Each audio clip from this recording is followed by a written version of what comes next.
Salam əziz dinləyicilər, bugün mən sizə gizli təşkilat rubrikası üzrə çıxış edəcəm. Və bilirsiniz ki, bu gizli təşkilat rubrikası mənim gizli təşkilat siyasi əsərimdəndir. Bu əsərimdə hardan qalmışamsa, istəyirəm ki, oradan da öz fikirlərimi sizin nəzərinizə çatdırım. Bilirsiniz ki, bu Yahudilərin Qırmızı kitabındandır və mən bu Yahudilərin Qırmızı kitabından istifadə edərək öz fikirlərimi bu siyasi əsərdə qələm almışam. Dövlətlər arasında hər bir müqavilənin mümkünsüzlüyünün səbəbini araşdırmaq lazımdır.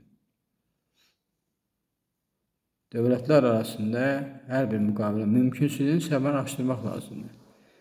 Məsələn, belə deyək də, elə Ukrayna-Rusiya müharibəsini nəzərdə yetirək.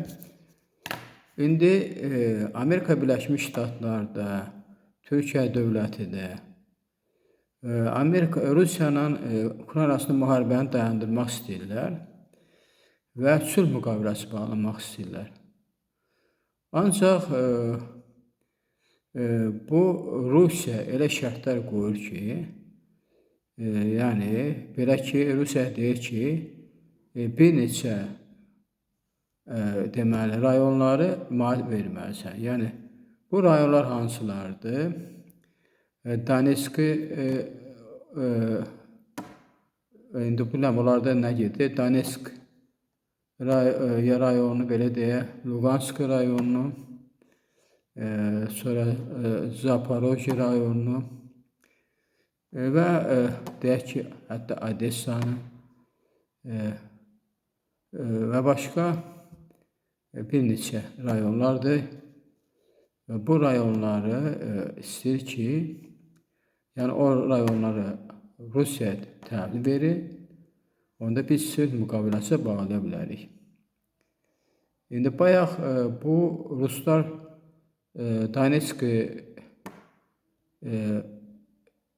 deyək ki, vilayəti ilə Lugansk vilayətini istəyirlər. İndi iştahları böyüyüb, deyirlər, yox. Siz bizə Zaporojye vilayətində verməlisiniz, Xerson vilayətində verməlisiniz, Xarkov vilayətində verməlisiniz, indi Sum vilayətində verməlisiniz. Ancaq bu Ukrayna parçalanması deməkdir.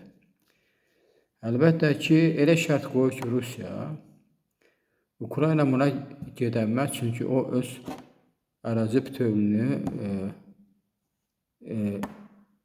qorumaq istəyir və ona görə də Rusiya belə bir şərtlə sülh müqaviləsi bağlaya bilməz. Ona görə də bu neçə ildir müharibə gedir Rusiya ilə Ukrayna arasında. Dövlətlər, Amerika Birləşmiş Ştatları, Türkiyə, başqa dövlətlər hər iki dövləti sülhə dəvət edir və müharibəni dayandırmağı tövsiyə edirlər. Sülh müqaviləsini bağlamağı tələb edirlər. Ancaq Rusiya dövləti elə şərt qoyur ki, bu da Ukrayna dövləti üçün qəbul edilməzdir. Bir dövlət başqasının ərazisini işğal edibsə, onlar arasında müqavilə ola bilməz. Bunu, yəni, Yahudilərin Qırmızı kitabında deyilir. Yahudilərin Qırmızı kitabında deyilir ki, bir dövlət başqasının ərazisini işğal edibsə, onlar arasında müqavilə ola bilməz. Əlbəttə ki, düzdür. Sən mənim bir neçə əyalətimi deyək ki, tələb elə ki, bu Rusiyanın tərkibinə keçməlidir.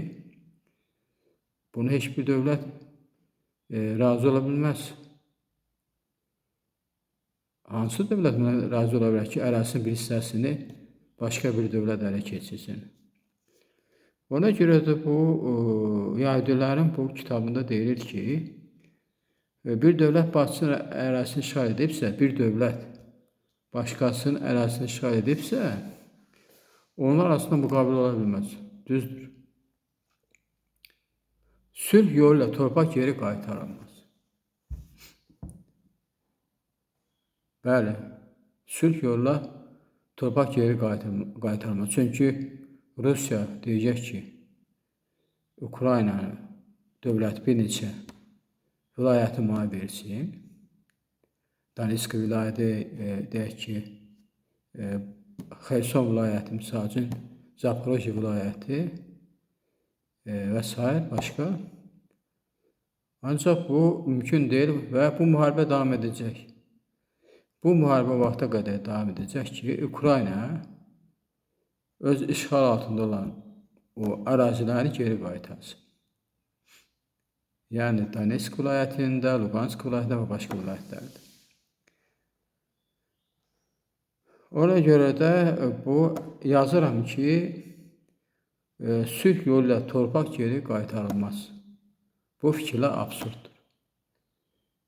Yəni nə qədər ki, Rusiya deyəcək ki, Ukrayna bu torpaqları mənə ver, Ukrayna heç vaxt o torpaqları verə bilməz. Hələ Krımdan söhbət getmir, hələ bu vilayətlərdən söhbət gedir. Donetsk vilayəti, Lugansk vilayəti və başqaları. Əlbəttə, sülh ilə torpaq geri qaytarılmaz. Bu fikirlər absurddur. Xalqı aldatmaq olmaz. Əgər hegemon dövlətlər deyirlər ki, Ukrayna müharibəni dayandır, o işğal olmuş torpaqları da Rusiya ver və bununla da dövlət prezidenti, yəni Ukrayna prezidenti bu yola geçsə, onda öz xalqına aldatmış olur. Ona görə də Zelenski də heç vaxt sülh müqaviləsinə getmir. O öz xalqını aldatmaq istəmir və deyir ki, işğal altında olan ərazilərimi Rusiya geri qaytarsın, sülh müqaviləsini bağlayaq. Xalq rəhbərdən tələb etməlidir. İndi söhbət ondan gedir ki, əlbəttə ki, əgər bir dövlətin ərazisi işğal olursa, xalq həmin dövlət tərəfindən tələb edir ki, müharibə yolundan, hansı yolundan olursa, istər sülh yolu, istər müharibə yolu, sən işğal altında torpaqları azad edilməlisən. Deməli, Ukrayna xalqı Zelenskini tələb edir ki, işğal altında torpaqları qaytarmaq lazımdır və vətən uğrunda da xalq müharibə edir, öz ərazi bütövlüyünü qorumağa çalışır. Əgər dövlətin gücü çatmırsa, muzlu döyüşlərdən istifadə etməlidir. Əlbəttə, indi tutaq ki, Ukraynada deməli, Ukraynalara indi hal-hazırda bir çox dövlətlərin deməli, dövlətlərdən olan muzlu döyüşçülər cəlb olunur. Məsələn, Polşadan və başqa ölkələrdən cəlb olmuş bu muzlu döyüşçülər Ukrayna tərəfinə vuruşur. Yəni, burada təkcə belə deyək, Ukrayna tərəfində təkcə Ukraynalar yox, başqa ölkələrdən olan muzlu döyüşçülər də iştirak edir. Necə, deyək ki, Rusiya tərəfindən Şimali Koreyanın döyüşçüləri iştirak edir, muzlu döyüşçü kimi. Ukrayna tərəfindən də, deyək, Polşadır, deyək ki, Fransadır, İngiltərədə və s. ölkələrin muzlu döyüşçüləri iştirak edir. Milyonlarla dollar havaya xərcləməkdənsə, başqa dövlətlə hərbi əməkdaşlıq prinsipini qurun. Yəni, hər bir dövlət öz ərazi bütövlüyünü qorumaq istəyirsə, işğal altında olan əraziləri azad etmək istəyirsə, deməli, başqa dövlətlərlə hərbi əməkdaşlıq etməlidir və həmin dövlətlərlə hərbi əməkdaşlıq etməklə onlardan yüksək deməli, texnika, texnologiya almalıdır. Yəni raketlər almalıdır. Demək, uçan deyək ki, o obyektlər bespilotnik deyirlər.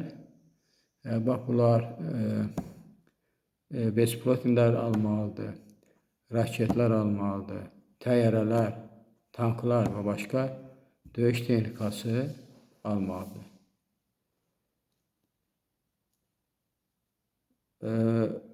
Müvəqqəti bir dövlət koalisiyası bizim məşğul ola bilməz.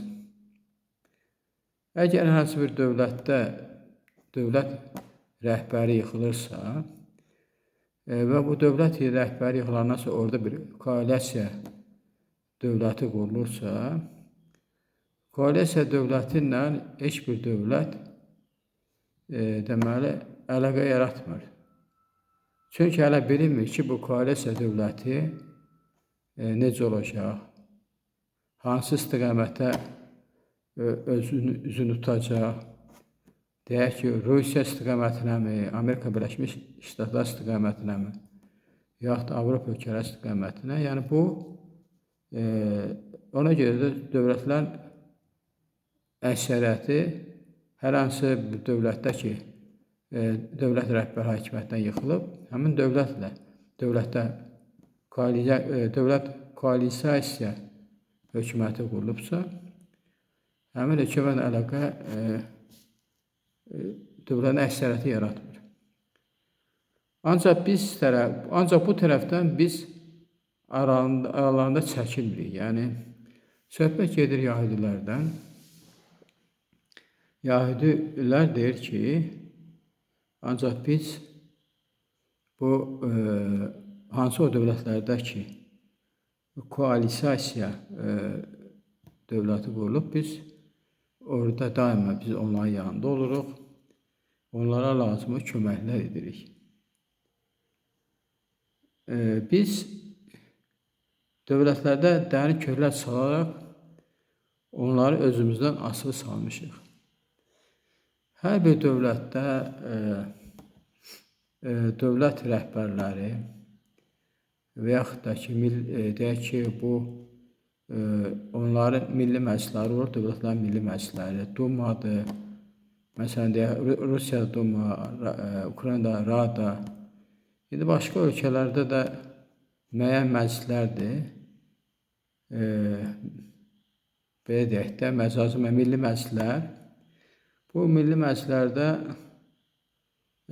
mütləq Yəhudi millətindən də nümayəndələr seçilir və bu yaxud da ki, müəyyən dövlət rəhbərlərindən də birinə Yəhudi millətindən seçilir və bu Yəhudi millətindən seçilən deputat yaxud da dövlət məmuru dövlət rəhbərinə təsir etmək qüdrətinə malik olur və öz qanun və qaydalarını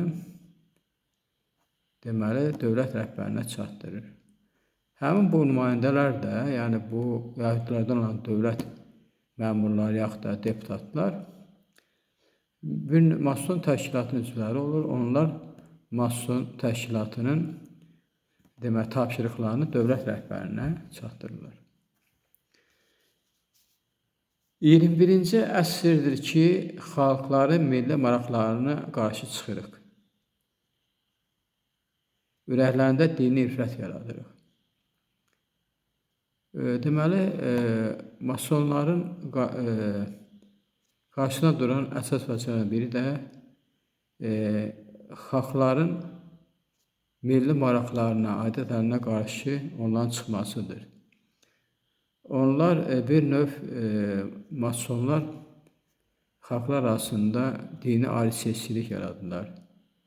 İslam dini ilə xristian dini itaət edən dövlətlər arasında çaxnaşmalar olur. Hətta deyək, xristian dininə qulluq edən dövlətləri bir-birindən ayırırlar. Deyək ki, bir dövlət katolikdir, o birisi dövlət protestantdır. Protestant dinindən katolik dini salmaqla xristian dövlətlər arasında ayrı-seçkilik yaradılır. Yaxud da ki, müsəlman dövlətlərində bir dövləti sünni, bir dövlət şiədirsə, Sünni Şiə məzhəblərinə görə dövlətlər arasında bu masonlar düşmənçilik toxumu səpirlər. Və onlar deyirlər ki, 21 əsrdir ki, xalqların milli maraqlarına qarşı çıxırıq, ürəklərində dini nifrət yaradırıq.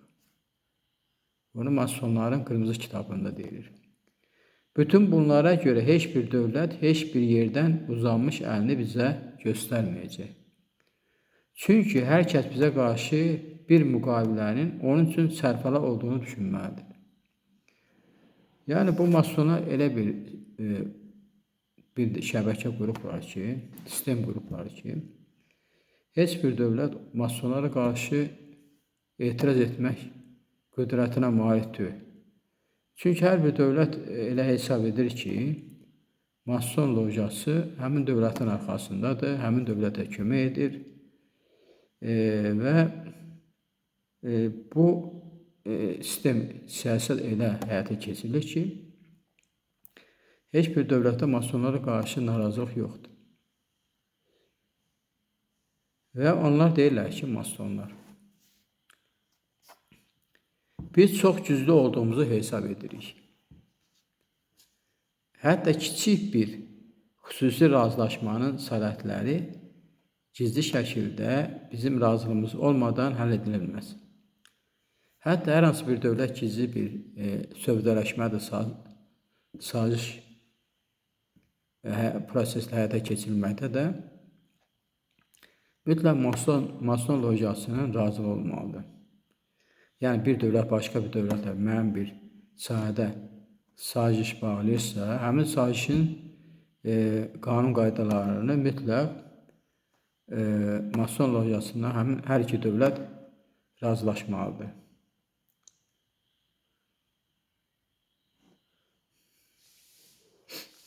İndi məsələn, düzdür, indi burada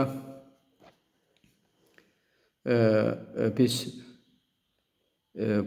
indi Azərbaycan öz torpaqlarını azad edib, Azərbaycan dövlətimiz ərazi bütövlüyünü təmin edibdir. Bu yazdığım əsər təxminən deyək ki, 20 il bundan qabaq yazıldığına görə, o vaxtı Azərbaycan demək 20% torpaqları erməni terrorçuların işğalı altında idi. Bu yazılarım o vaxt yazılmışdı. İndi bu fikirlər, yəni 25 il bundan qabaq deyilən fikirlərdir. Və qeyd edirəm, yazıram ki, Azərbaycanın işğal altında olan torpaqlarını yalnız Rusiyanın razılığı ilə əldə edə bilərik. Doğrudan da biz Rusiyanın razılığı olmadan öz ərazi bütövlüyümüzü təmin edə bilməzdik.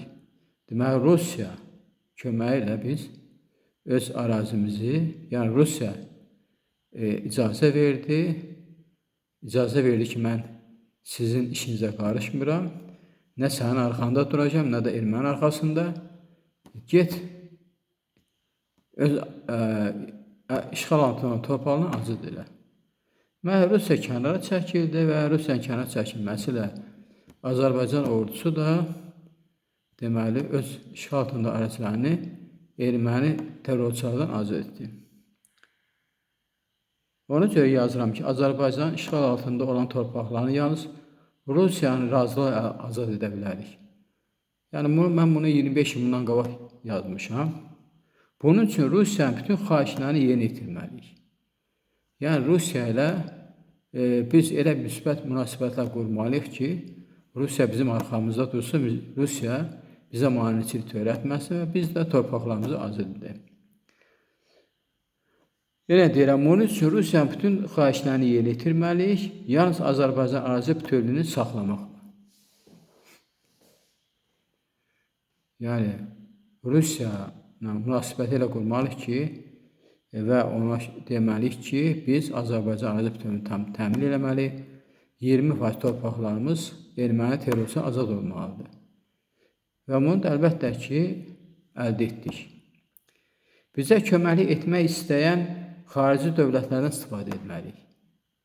Əlbəttə ki, bizə müəyyən dövlətlər öz hərbi texnikaları ilə köməklik etdilər və bu sahədə Türkiyənin də, İsrailin də rolunu unutmaq olmaz. Məsələn, İsraildən Türkiyədən aldığımız müasir raketlərlə, müasir o bespilotnik Azərbaycan yadından çıxıb, o bespilotnik Azərbaycan nə gedir, yadından çıxıb. Mən indi onu rus dilində bespilotnik deyirəm.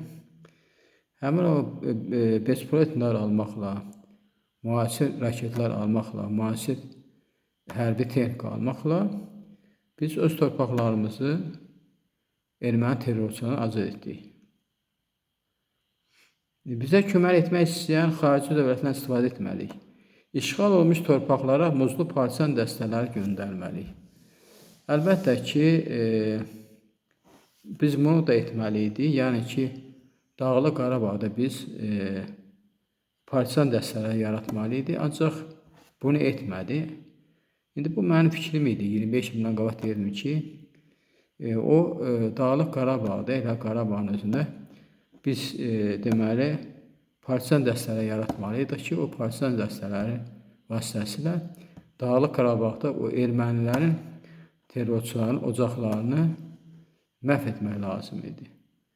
Ancaq bu lazım olmadı və işğal olunmuş torpağa muzlu partisan dəstələri göndərməli. Yəni bundan Azərbaycan dövləti istifadə etmədi. Və qeyd edirəm ki, erməni xristian terrorçular heç vaxt könüllü işğal olunmuş torpaqlardan çıxmayacaq. O deyirlər, əsgərlikdə oldum, mən Ukraynada xidmət eləmişəm, deməli, Çerniqov vilayətində xidmət eləmişəm. Orada da deməli donuz ferması vardı. Deməli donuzları fermadan çölə çıxartmaq mümkün deyildi. Gərək o ağaçla döyə-döyə onu fermadan çıxartmaq lazım idi. İndi bunu da bu erməni xristian terrorçuları da Dağlıq Qarabağdan çıxasıdır. Gərək onları çomaqla döyə-döyə çıxartmaq lazım idi. Çox şükür ki, Azərbaycan hərbi qüvvələri Dağlıq Qarabağ bütün ermənilərin 77 atəş nöqtələrini məhv edəndən sonra ermənilər qorxularla Dağlıq Qarabağını tərk etdilər. Bildilər ki, onların sonu çatıb.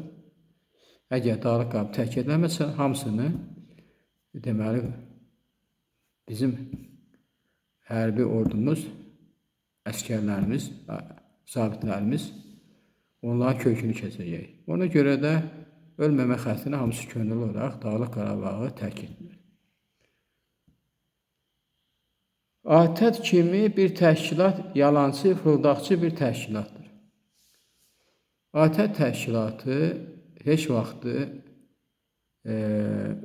Türk dövlətlərinə, Azərbaycana qarşı heç vaxtı müsbət fikirlər söyləmir. Ömür boyu ATƏT təşkilatı bizi aldadıbdır. Bu 25-30 ildə sülh adına bizim torpaqlarımız ki, erməni terrorçuların əsarəti altında oldu. ATƏT-in nümayəndələri kim idi? Biri Fransalı, biri Amerikalı, biri də Ruslu. Üçü də bizim düşmənimiz. Arkadaş, bu ATƏT-dən bizə nə xeyir var? Yaxud da ATƏT-in nümayəndələri bu 30 ildə nə etdi? Azərbaycana kömək elədi. Deməli, ATƏT bizim üçün bir xeyirsiz bir təşkilatdır. Ona görə də mən yazıram ki, əsərimdə ATƏT kimi bir təşkilat yalancı, fırıldaqçı bir təşkilatdır. Və hər üç dövlət xristian dövlət. Yəni bu ATƏT-in nümayəndələri üçü xristian dövlətidir. Fransa, Rusiya və Amerika Birləşmiş Ştatları. Söhbət gedir bu ATƏT-in 3 nəfər nümayəndəsindən. Onlardan bizə xeyir gəlməz. Torpaqlarımızı özümüz azad etməli. Çox şükür ki, torpaqlarımızı özümüz azad etdik. Dövlət vəzifələrindən erməni qarşı olana təmizlənməlidir. Dövlət vəzifələrində erməni qarşı olanlar təmizlənməlidir. Çox təəssüflər olsun ki, hələ də dövlət vəzifələrində erməni qarşılıqlı adamlar işləyir, məmurlar işləyir və bu dövlət vəzifəsində işləyən erməni qarşılıqlı məmurlar mütləq təmizlənməlidir. Yoxsa bunlar bizə böyük bir bəla olacaq. Mən dəfələrlə çıxışlarımda deyirəm ki, Azərbaycan çox şükür ərazi bütövlüyünü təyin elədi, ərazi bütövlüyünü bərpa elədi. Ancaq təəssüflənirəm ki, hələ də indiyə qədər Azərbaycan özünün daxili ermənilərdən təmizləməyib. Nə qədər Azərbaycan özünü daxili ermənilərdən təmizləməyib, Azərbaycan xalqı dilənçi kökündə yaşayacaq. Azərbaycanı dilənçi kökünə salan elə bu daxili ermənilər deyilmi? Ona görə də mən əsərimdə deyirəm ki, dövlət vəzifələrinə erməni qarşı olanlar təmizlənməlidir. Bunu hər çıxışımda deyirəm ki, bu mütləq təmizlənməlidir. Azərbaycan xalqının qarşısında duran əsas vəzifələrdən ən vacib budur. Yəni, mən bunu hələ 25 il bundan qabaq əsərimdə demişəm ki, Azərbaycan xalqının qarşısında duran ən mühüm vəzifə Azərbaycanın dövlət vəzifələrində çalışan daxili ermənilər təmizlənməlidir. Bu, dövlət məmurları, daxili ermənilər təmizlənməsə, Azərbaycan xalqı fəlakətlər içində yaşayacaq, dilənçi kökündə yaşayacaq, məhv olacaq. Azərbaycan xalqının axına çıxacaqlar bu daxili ermənilər. Azərbaycan xalqı daxili ermənilərin mütləq kökünü kəsməlidir. Bu erməni hansı ki bu var, əsasən bu söhbət gedir ki, erməni qarşı olan dövlət məmurlarından. Onlar dövlət sirlərini Ermənistana və Rusiyaya göndərirlər. Məlum məsələ, əgər bu erməni qarışıqdırsa, əlbəttə ki, bu bir tərəf ermənisə, bu dövlət məmuru mütləq dövlətin sirrini ya Ermənistana, ya Rusiyaya verəcək. Bu, aksiomadır. Yəni, ehtiyac yoxdur ki, onu deyək, sübut edəsən. Aksiyomada sübut yoxdur. Aksiyom odur ki, yəni sübut olmuşdur.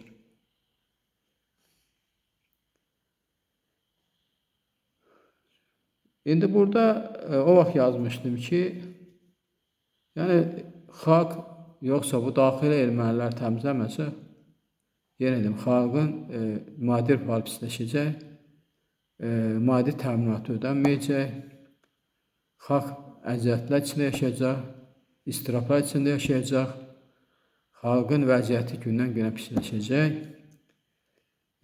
və xalqıma çox yazığım gəlir.